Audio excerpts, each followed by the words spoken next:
Hello and welcome to Book Folk, a podcast for bookish creatives. We are thrilled to be joined today by Seth Holmes. Seth is a painter, a teacher, art gallery owner, and we're just so pumped to have him on the show. Asher and I know Seth.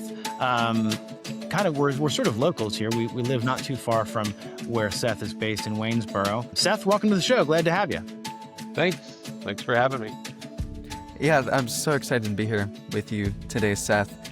To start off, I wanted to ask you, can you give us a 30,000-foot view of who you are and what you're about? Yeah. So one of my earliest memories saying I want to be a professional artist when I grow up. And then one of my second earliest memories is saying that's not going to happen. It's impossible.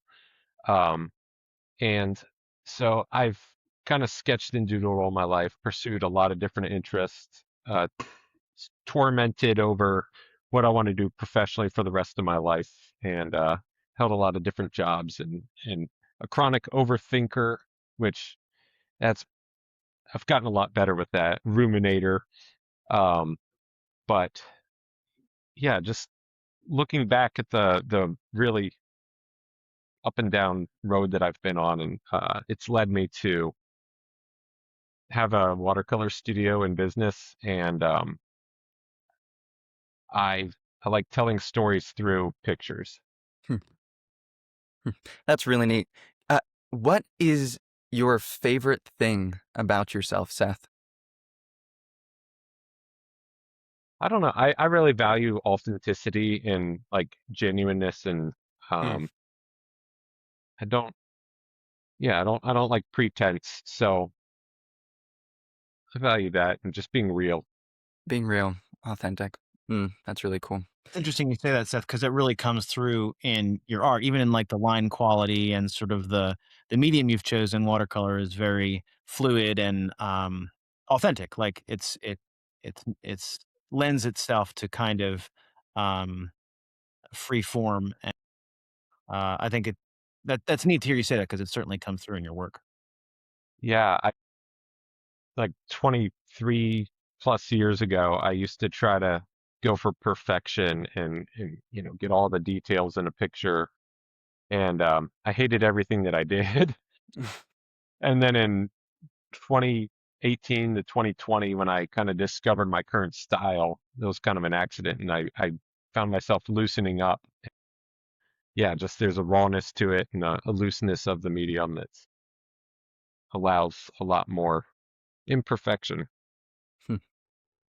That's really great. Uh, I I love you as a person from what I've been able to interact with you, and I love your art.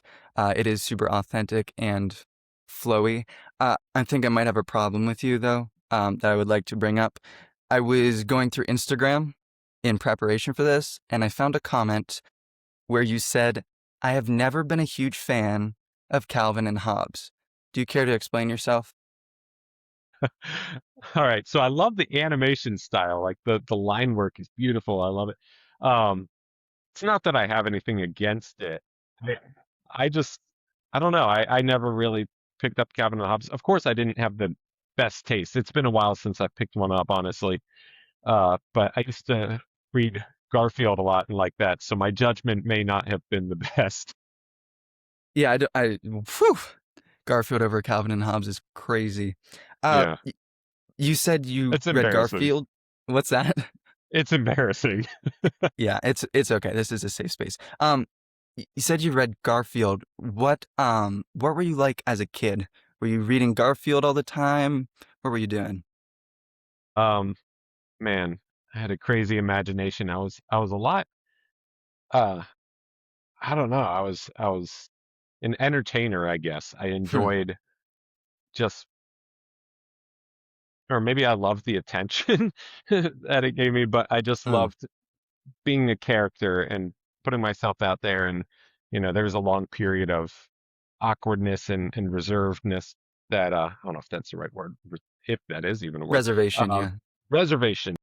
I, I think I've come to be a lot more comfortable and kind of trying to get back some of that, what I was as a kid. But, yeah, just insane Insane in a good way. in a good way. Yeah. Unhinged. You talk about becoming a character, and yeah, just looking at some of your reels, you definitely have a knack for embodying somebody and just taking on some somebody aside from yourself. What were you watching, reading, and just consuming as a child that you think might have contributed to your unhinged nature? Well, Garfield. No. Really go. Garfield and Friends. There's Garfield and Friends, Ninja Turtles, the Super Mario Brothers Super Show, Okay. Doug, uh, oh man, Sam and Max. And I had two older brothers who like loved me and fought over me. They never picked on me. They were always fighting for my attention, and I'd try to, Oh, you no know, way. win over their friends with my rambunctious craziness. Um, so I think I really liked the attention, really liked entertaining and seeing people laugh or smile. And oh, Rugrats, that was a good one. Rugrats. Um, It's interesting because like Rugrats and Doug, the art styles in those shows kind of remind me of sort of your line work, and again, the very loose kind of very neat that those influencers are there. yeah, I like hearing when people say it reminds me of this or it makes me think of that because it none of it was conscious. It just kind of happened. Oh yeah, and then so far as books, illustrations probably have just as much impact, like Bill Pete and Madeline Babar, Mm. and then I don't know the illustrator, but Stand Back Said the Elephant, I'm Going to Sneeze, and then another one called No Room for Elephants. Um, oh man, so many the Go Dogs Go or Go Dog Go. Um, yeah, It's neat. You bring up Madeline and Ludwig Bemelmans. He's one of my favorite because um, man, the sparseness of his style, and I've tried to kind of copy some of his stuff just to like learn, I don't know, the essence of what he's doing. And it's so deceptively simple when you reduce your artwork down to just a few lines. Every line is doing so much work. And so the like just little gestures in each line that come through have to be perfect. Otherwise, their expression is wrong or the movement is wrong or, um, yeah, he's just a master. yeah, amazing, and that's something that was unexpected that I learned in this journey is simplification is a lot harder than, trying to cram all the details in there. And if you do that with a cartoon or like a simplified face, if you're trying to draw like an old person and you want them to seem like, I don't know, not scary, you have to find the wrinkle lines that matter, the few wrinkle lines that sell who they are and like show they have wisdom or age or like, a gentle smile or whatever. Because if you're looking at a reference photo and you're trying to add all the wrinkles that a person has, oh man, it gets scary real quick. Yeah. So did you study cartooning at all? I mean, that's kind of the discipline of taking a super complex image and reducing it, but keeping its essence. Did you study any of that, or has that kind of come naturally to you? Not naturally, but self-taught. And my brother is really good at animation. I've picked his brain over the years, and I think he did some art classes. I don't think he went to like school for art. Maybe he did, but like he's just studied Disney and Looney Tunes and all this stuff and has a great knowledge about, characters. And he told me about, even in animation, if somebody's looking this way, you know, you want that motion in the other direction, or even in the children's books that I've been illustrating, if someone's given like a thumbs up and smiling, there's a difference between like, you know, just an image that's there and like, and then with my commissions, trying to really find the line work that sells the image. I have some sketches around here somewhere of a dog that I was trying to do, and a lot of it's just practice looking at images, just going over and over and over, trying to get that right motion that makes you feel just by looking at it. And it's got to read instantly because you don't want someone looking at a picture and they're just like, wait, what's going on? What? Huh? Oh, okay, I kind of get it. You want them to instantly pick up the action and because you're communicating through visuals, and so you want that to be clear communication. But Mm, yeah, just studying life, studying photos, observing. Yeah. that's Yeah. really good. You had mentioned that you like to entertain people. I'm wondering how that dovetails with your move to Los Angeles. Would you mind expanding on that? Yeah. So like I loved watching movies growing up, and I'd rent like 10 movies from Wonder Book and just binge watch them. And, I'd rent everything from Hitchcock, everything from Kurosawa, all these directors that I like. And once I saw one film that I like, I just get everything they had and just absorb it. And I love telling stories visually and through film. Um, and I wanted to move to Los Angeles and become a director. And I don't know what fantasy land I was in, but I thought I could just go out there. I'd made like 2 short films, and I was like, I'll just get into the right conversations. I'll meet people. I'll somehow get these opportunities and, become a director. It's maybe a little more challenging than that, and you need a little more like under your belt. Need to be a little more self-motivated to make something happen. Um, but I also realized when I was out there that I was I moved out with, no film experience and just told people I wanted to get into film, met people, they got me small jobs, and then I was able to get into art department doing set design and um, set dressing, building sets. I liked the work, like it's fun. So far as a job and a paycheck goes, it's great work. Like it's really fun, you meet cool people. But at the end of the day, you're still working on somebody else's vision, somebody else's dream, or just even trash TV. Right. Mm. And people thank me for that. Nurses, people who work in hospitals would be like, "No, I love trash TV because when I get home from work, I just want to veg out and like turn my mind off. I don't want to watch something that's making me think." Um, but yeah, you're working on other people's visions, and ultimately, I wanted to tell stories of my own and build a culture, be somewhere where I could affect culture and not just get paid to create it. Mm. Um, Yeah, that's super interesting. On that note, you said in an interview in 2022 that so much that's churned out is propaganda and not done well. What's happening in the Hollywood industry is not going to change. In light of that, do you have any opinions on the current state of the film industry? Have your fears come to pass? I mean, I think it's been that way for a while. Like when you watch old movies, when you watch Indiana Jones, there's no political message. There's no like, there's no undertones or something. It's just a good movie. It's entertainment, and that's what cinema was. Goonies and E.T. and um, I mean, probably even Big Fish and a lot of these that nowadays it seems like you can't watch a movie without there being some kind of political agenda or like, some they've got to get in your head somehow. Um, and also the art form of directing has gone downhill as far as in my opinion, like all the shots are just a medium shot, fuzzy background, but people like Kurosawa, even the Coen brothers, they use the camera to tell a story.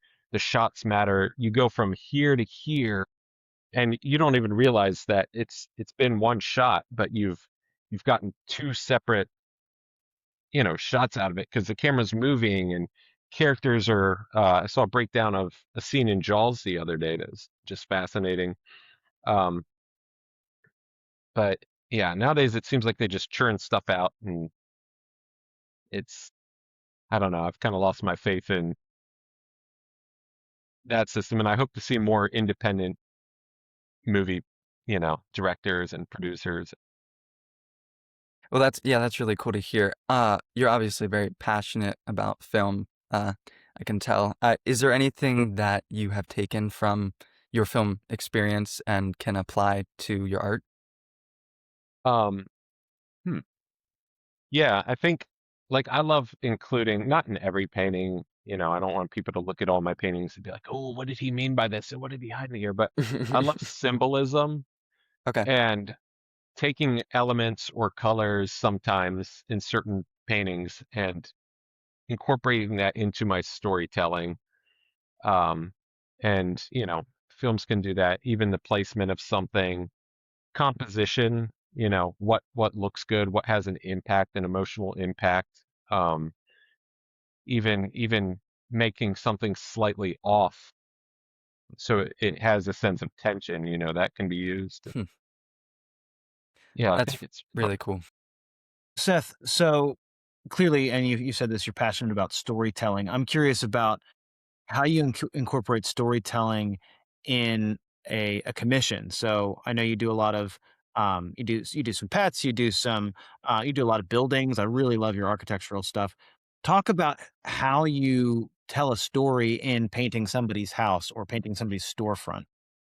Yeah, so I like to, rather than just capture a picture of somebody's pet or their house or their family, I ask questions about, what's a story about when you moved into this place? What's something significant about this house? Do you have any pets that you want in there?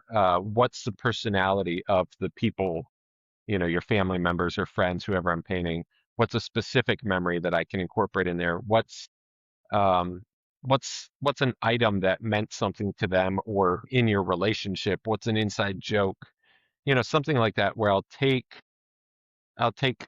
elements of their lives and their memories and work that into the painting. So it's more than just here's an image. It's a story, and somebody else might see it, and to them, there's just sidewalk chalk on a driveway, but they see it and they know what every one of these images and numbers and all this stuff means.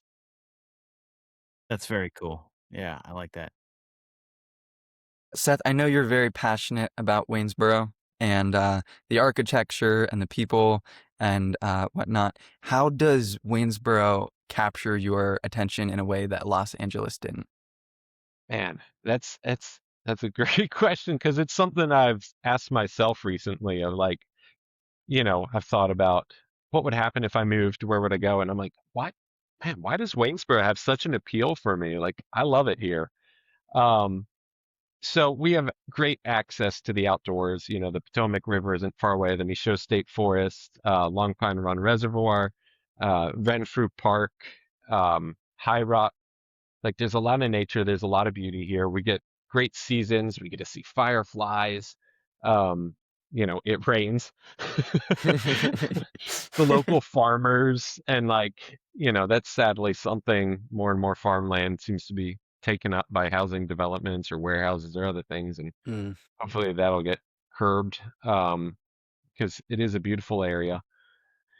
Um, but when I moved here, I got a job and then I decided to start renting because I was like, well, I don't know what my next step is because I moved here in 2020, like toward the end of that year.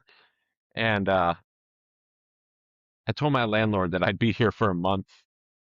And uh, and then I started noticing some of the architecture and thinking this place looks really cool. Like it has a great look, you know. But at first I thought this is just some small town. Like, what am I gonna do here? What kind of life is here? But I started meeting artists and musicians and potters and a lot of creative people. And like, I actually want to start a podcast of my own. Just, Oh, no I way. guess, call it Holmes Watercolors. I don't know, like, just do it here. But I mean, people in general, I'm finding the more I talk to people, I just find them fascinating and they have stories. And there's people that you run into on the street and you never know who they are. But I've talked to so many people in this area who are really interesting and have a lot going on Mm. and just the stories that they have and I mean the arts community here is thriving and I would love Waynesboro to be known as like an arts destination where people come. Actually, I have a slogan for Waynesboro, like kind of like Gettysburg. People go there and then they leave and they'll come for a season.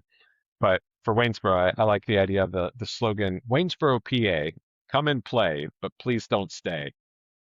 Because I like that it's quiet. I like that we have, a lot of nature and beauty. And I think if we were to get overdeveloped and crowded, it would kind of lose a lot of that charm and, we'd just become another big city. We'd still have a lot to offer, but I would love to really promote the arts here and have people from other cities and even larger places come and see the great art that's being produced, the music, Mhm. the pottery, just the beauty of the area. The Appalachian Trail isn't far away. Uh, so yeah, I love this area. And then Yeah. you guys are doing this. This is really cool. Oh, thanks. And your individual endeavors too. I know that you do really good art, Asher, and Oh, yeah, too you kind, Seth. got So Seth, you brought it up, so I'm really curious, and I've read this story, um, but it's a great story, so I wanted to hear you tell it here on the podcast.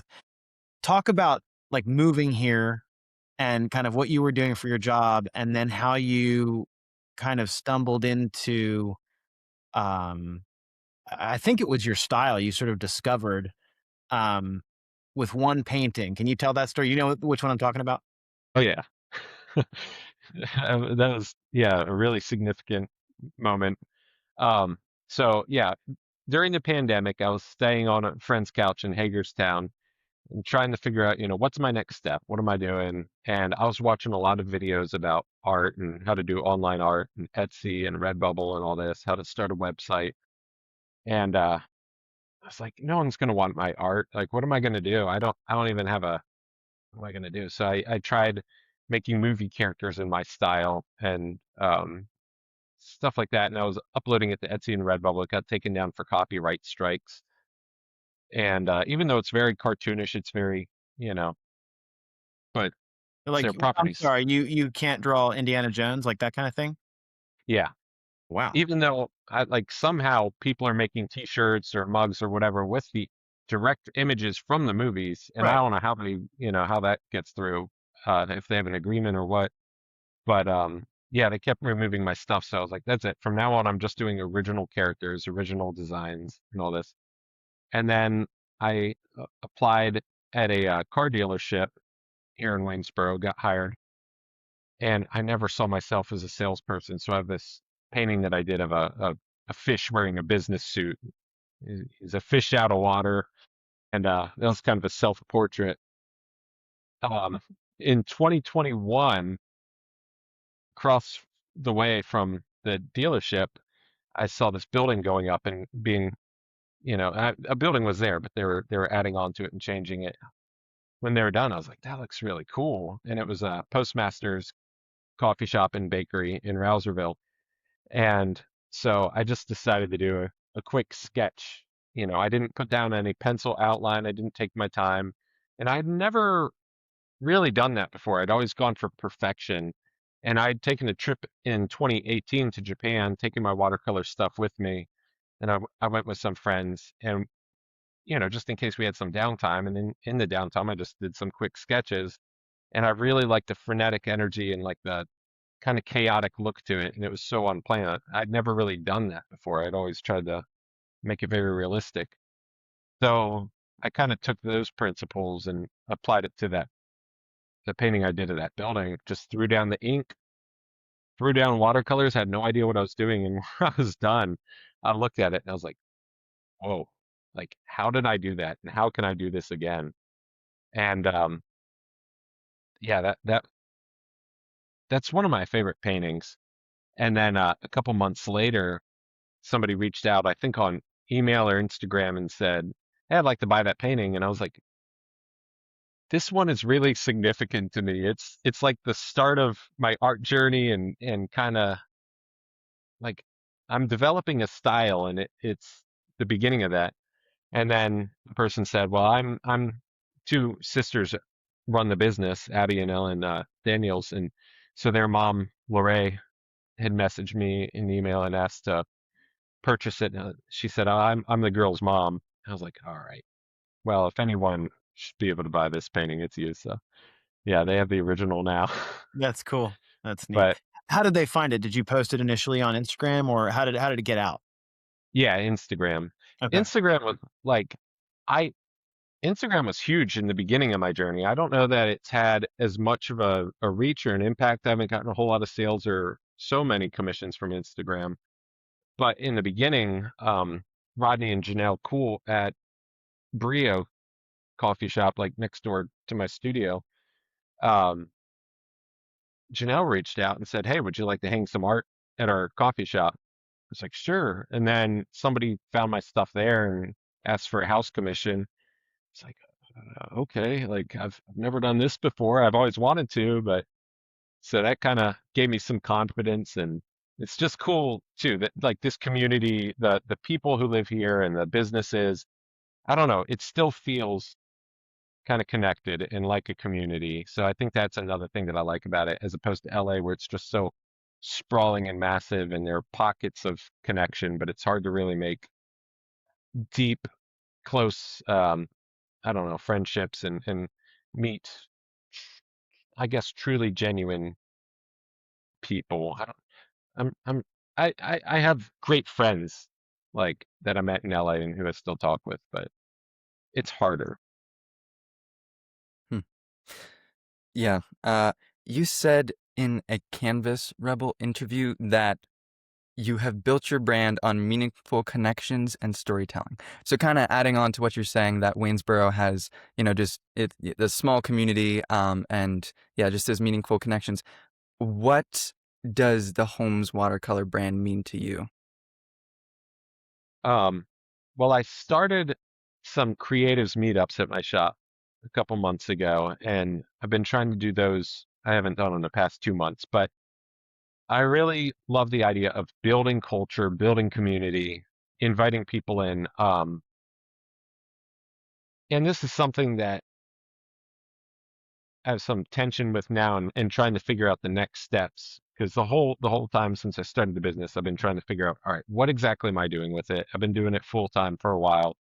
And I'm making enough to pay the bills, but kind of barely sometimes, and I'm definitely not saving anything up. So I'm trying to find ways to maintain that personal connection, those relationships, make it accessible to everybody and invite people in and encourage, like with the workshops especially, encourage other people that you can create art.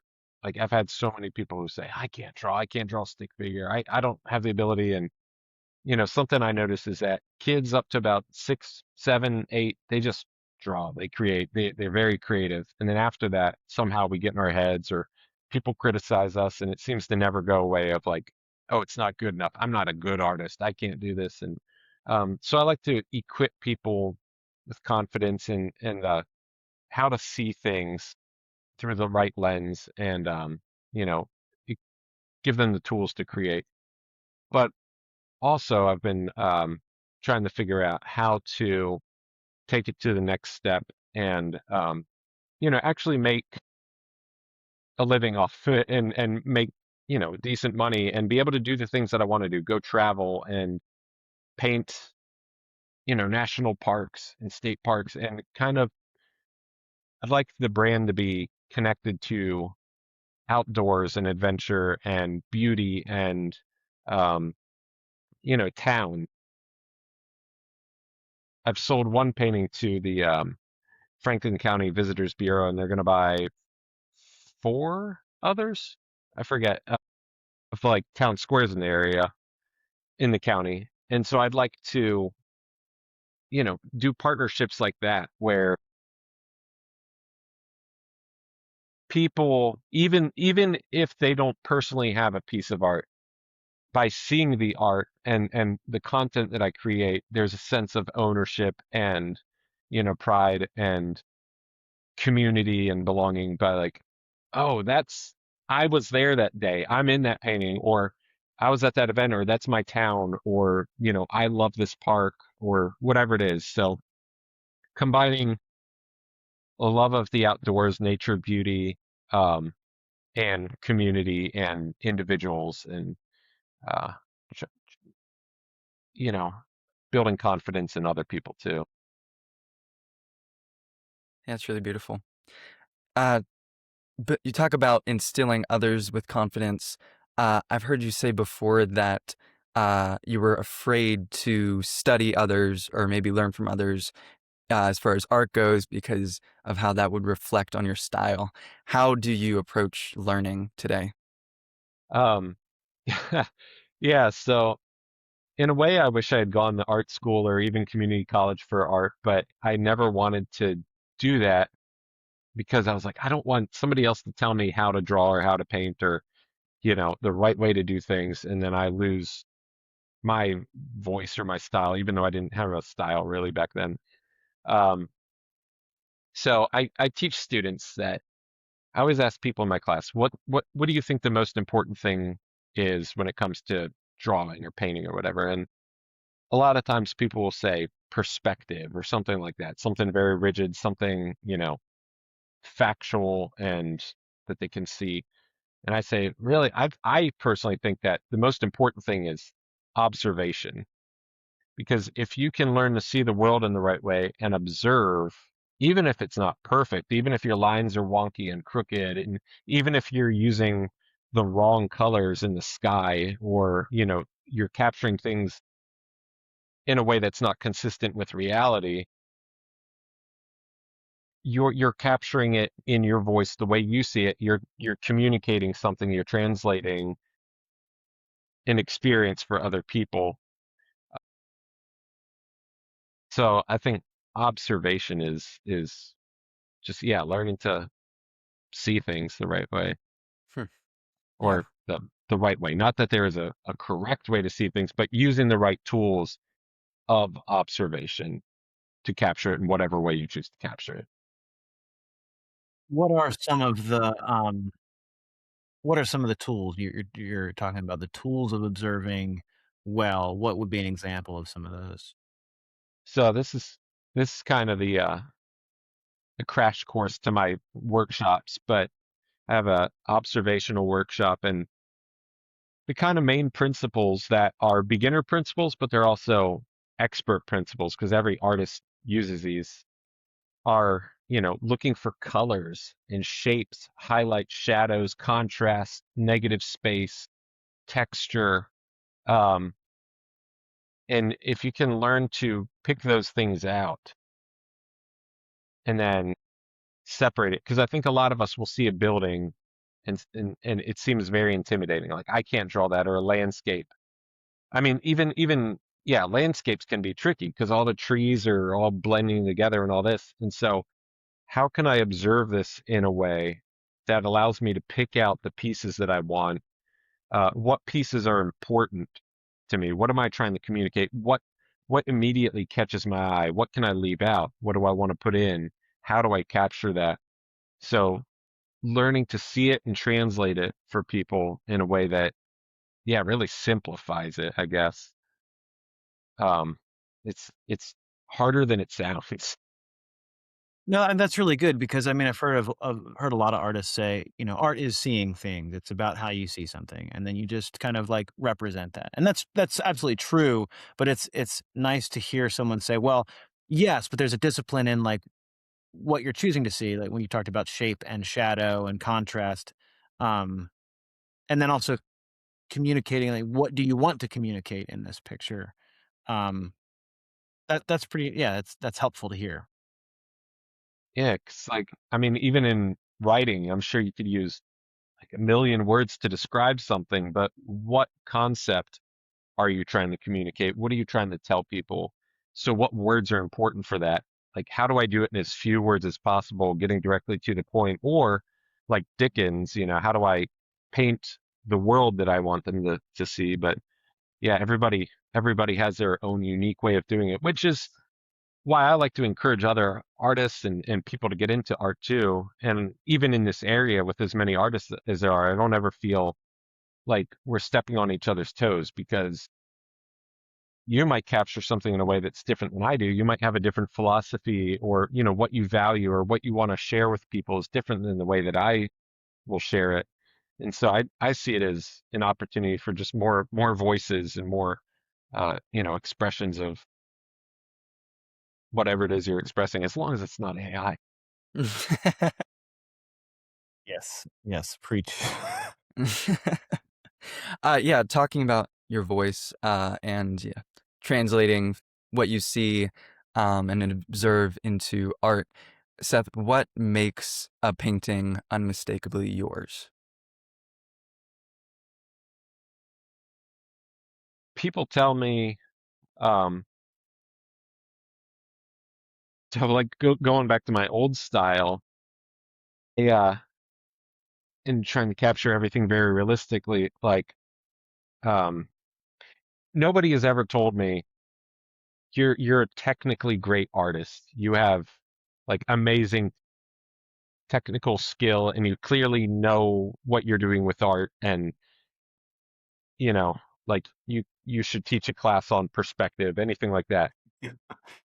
They do say your paintings make me smile, they're happy, they make me feel good, they so it's an emotional experience and connection that people have to them. And I think one of the biggest compliments I've ever gotten is somebody told me, when I see your paintings, they say, you know how we grow up and we just kind of get used to the world that we're in. We become very focused on what we're doing day to day, and you get lost in adulthood and all this.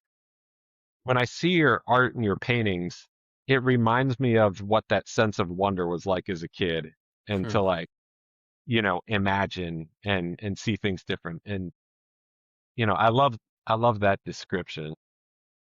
hmm. Yeah, it's powerful. That's a great, man, that's gotta feel good, right? Like, your art captures wonder. Man, doesn't get much better than that. That's fantastic. It's a huge compliment.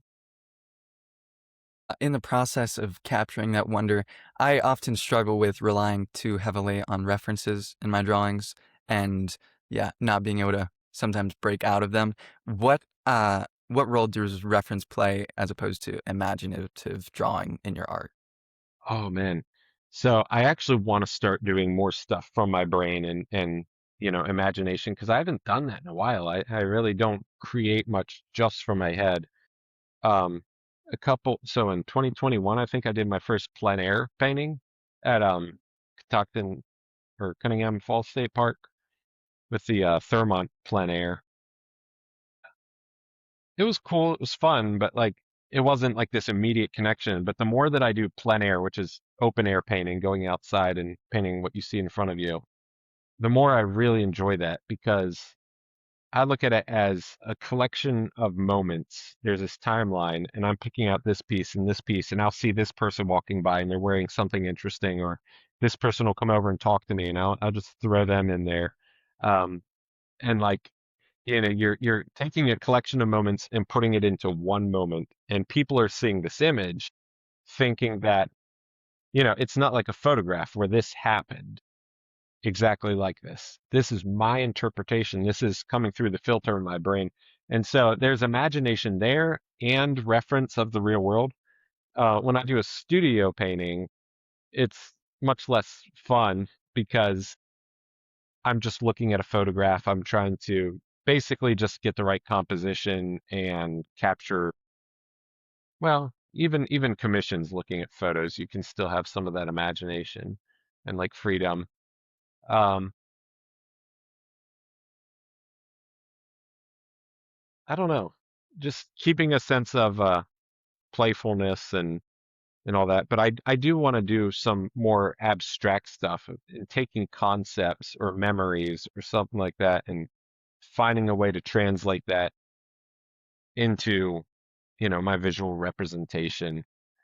Um, but I think also knowing your strengths and your weaknesses. I'm not good at realistic faces. I'm not good at perfection. So I don't go there. I lean into the craziness. I lean into the wonkiness, and I have a clause on my contracts when I do commissions. Like, you understand my style. You know what you're getting into and what I'm going to produce. You've seen my style and you know that this is something you want. So don't have an expectation of it Mm, looking perfect or realistic.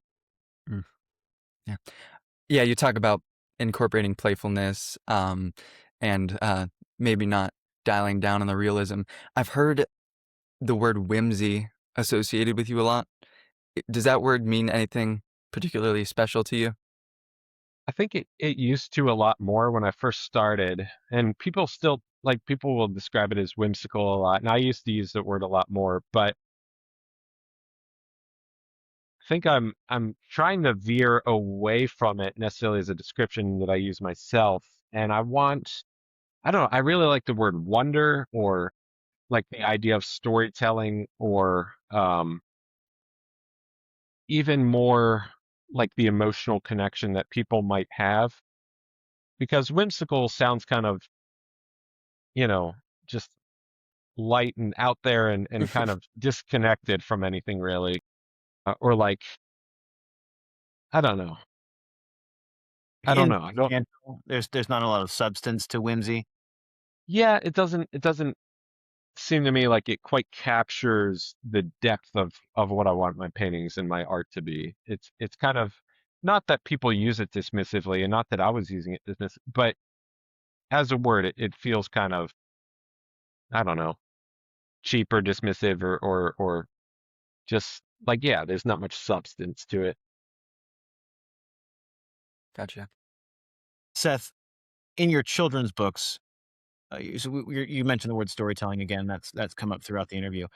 How how does that work when you're working with somebody else's story, right? The narrative, but then it's up to you as the illustrator to tell their story and also bring in additional storytelling elements in how you're portraying their story. So, I imagine, and correct me if I'm wrong, I imagine it's kind of akin to painting a family portrait, or an architecture piece where you do that background research about, okay, what other elements can I pull in? Are you doing the same kind of thing? Like, okay, here's the character, here's the scene, but knowing how the story is going to go, I'm going to incorporate this foreshadowing element, or this is how I see this character's personality. I'm going to render them in this way. Yeah, just talk a little bit about your process for illustrating picture books. Yeah, absolutely. And I think I'm going to veer away from that as much as I think I'm just going to put a ridiculous price tag on illustration work from now on, because I do not enjoy it really. Um, I thought I did. I thought I would, but it is so much work as an illustrator. And now I understand, like looking up other videos and what people charge and how they make this a career. I'm like, yeah, I've been doing this wrong. Um, because yeah, you come up with the concept. Usually I'll meet with the author, have a meeting, and we'll talk about the concept, the story that they're telling, who the characters are, what the point of the book is, and I'll do some quick sketches and trying to capture that emotion. The sketching part is easy. Man, if it could stop there, it would be great. But then you have to build out the world, the character design. What do they wear? Why are they wearing it? What's on their, desk? What kind of lamp do they have? What, you know, what and what are the expressions? And also not having, this is where I think art school could help, and like some more training could help, is it can take me a while to draw something. Like if I'm trying to draw a character from a certain perspective, or the I think one of the first books I did, all the illustrations, there's a horizon line. It's just kind of the characters are right here, two-dimensional. Right. And with the last one I did, I tried to make it a lot more, vary it a lot more, and get different perspectives and change things up so it's not so repetitive. And you also want, oh man, it's it's kind of like movie making. It's kind of like filmmaking actually, because you have to use the camera to help tell your story. Like this angle says something, this perspective. If there's, you know, two pictures next to each other, one on this page and one on the next page, and they're giving you a sense of like, a zoom in or whatever it is, it's all communicating the emotion that you're supposed to feel as the reader or observer. And I kind of went on a tangent. What what was the original question with that? I guess just talk about your process, and you're talking about some of the difficulties of it. Um, well, I guess I'm sort of surprised to hear you say that you hate it so much because you love film so much. Um, that seems like a natural marrying of two passions. But I guess maybe it is.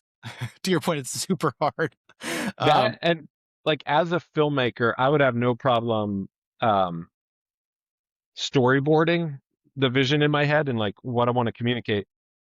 But I think this is one of the reasons I never pursued it heavily is because, well, back then I was a lot more socially awkward and I didn't collaborate very well with people and I felt like I had to do everything myself. But working on a film, I definitely want to have a cinematographer and like, I'd love to direct it, but I don't want to touch the camera. I don't want to deal with any of that. Like, here's a vision in my head. You're an expert at this. You make this happen, and then I can work with the actors and block everything. But as an illustrator, you're responsible for all of that. The world, the colors, and it can actually be. So on one of the books I did, I love that people trust me, but with their commissions and with their books and all that, like it makes me happy because like there's trust there. At the same time, that can make it a lot harder because you know like how do you picture this? How do you see this going? What kind of imagery do you imagine? I don't know. Like you, I trust you. Oh man, like well now I have to like you just put so much more on my plate. Now I have to build out the world and like all the furniture and all the clothing and all the actions and all the colors and so I love that trust, but it is a ton of work illustrating. Um, That's a and super interesting point you bring up about as an illustrator for a storybook. You're everything except the script writer, right? You're like the director, you're the costume designer, you're the makeup artist, you're like all of it. And you've got, by the way, continuity. you've got 32 pages to tell the story. Like, Yeah. Seth, you are a Christian and are fairly vocal about that. How does your Christianity affect your art? Um, so I think in even the content of what I want to put out there, I want to create beautiful things and meaningful things. That's where some of the symbolism can be thrown in some of the paintings. I don't want to create vulgar things or uh, I want to build people up and um, create art that's life-giving and entertaining and funny, but not crude. Um, and then also, man, years ago, like 2005, I wrote this poem about a mouse and a frog, and it's just a silly poem. And I got some discouraging feedback on it, and somebody said like that's not glorifying the God oh, because the mouse drinks some alcohol. The mouse is kind of unruly and Oh, whatever. Seth. Oh. I know. hey, even a mouse needs to drink every so often, a break. And and I also wasn't glorifying the behavior. It's not like, oh, look at this upright mouse and this is what you should emulate. It's kind of this story about a gentle frog's patience being tested and this kind of comical, uncertain outcome of the story. And so I ended up throwing away like everything that I had done up to that point, stories and books and movies. And, I had all these papers and I just loaded them in a trash bag, took them out. And Oh, then ironically, the one thing that I saved was the illustrations that I did of this poem. That was the cause of me throwing everything out. So I was My like, word. I just worked so long on this. I worked so hard on it and I rescued that and I still have it. And I've recited it. It's on my Instagram somewhere. And that was in reaction to that specific comment? Yeah. Oh my, I'm sorry. So words are powerful and encouragement and discouragement and feedback, like, it's very powerful how you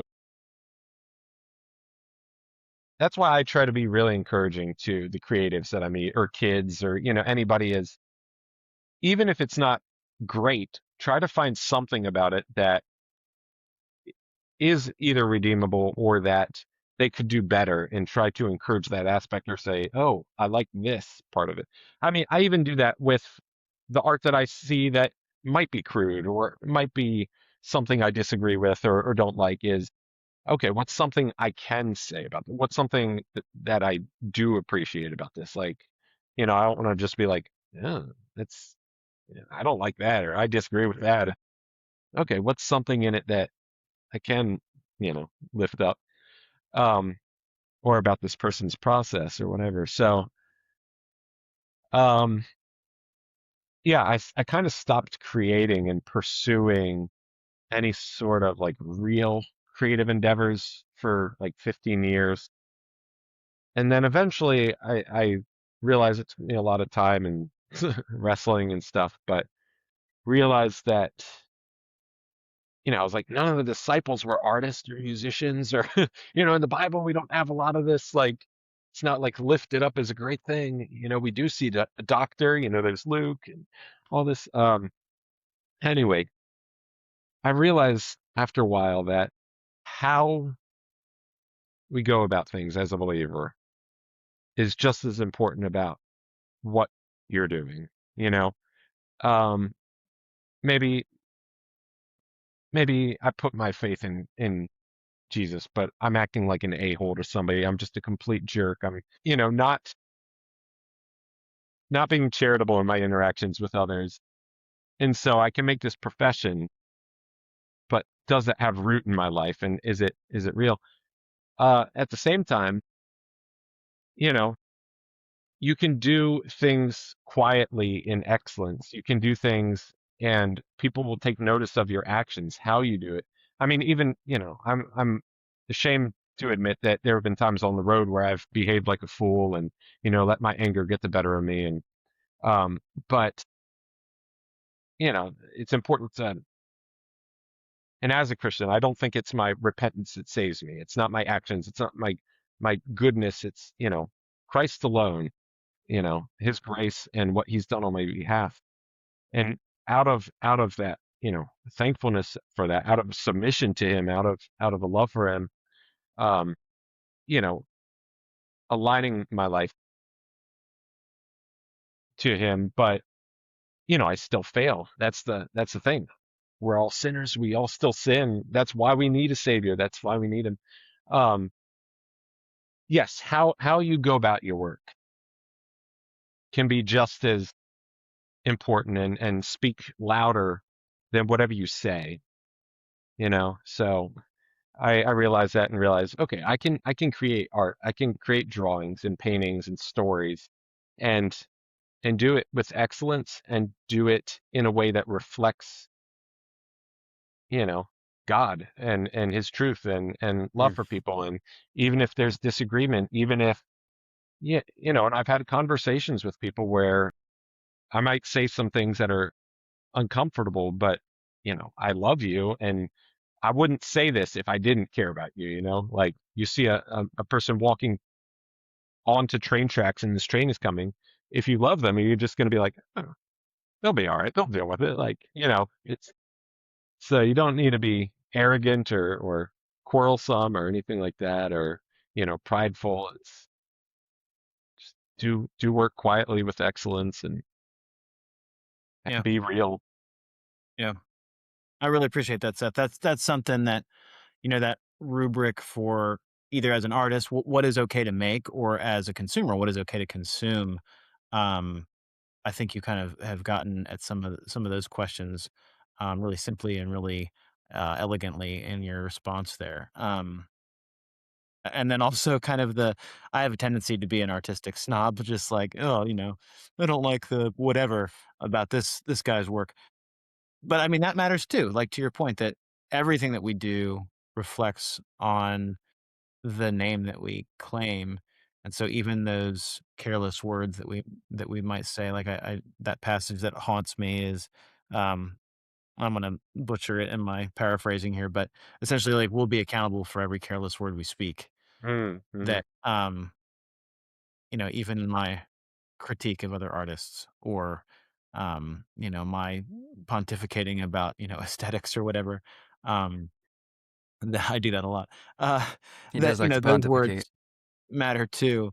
Um and that yeah, that there's at the same time so much freedom in what we do to earn a living but the thing that there is a high calling on is like how we do it. Hmm. So whether you're a barber or, pumping gas at a gas station or, you're a missionary, like all of those things, um, the actual output is not as important as the heart behind it. Um, Yeah. yeah. What you said there, like missionary, growing up, I came to Christ in like about 12 or 13.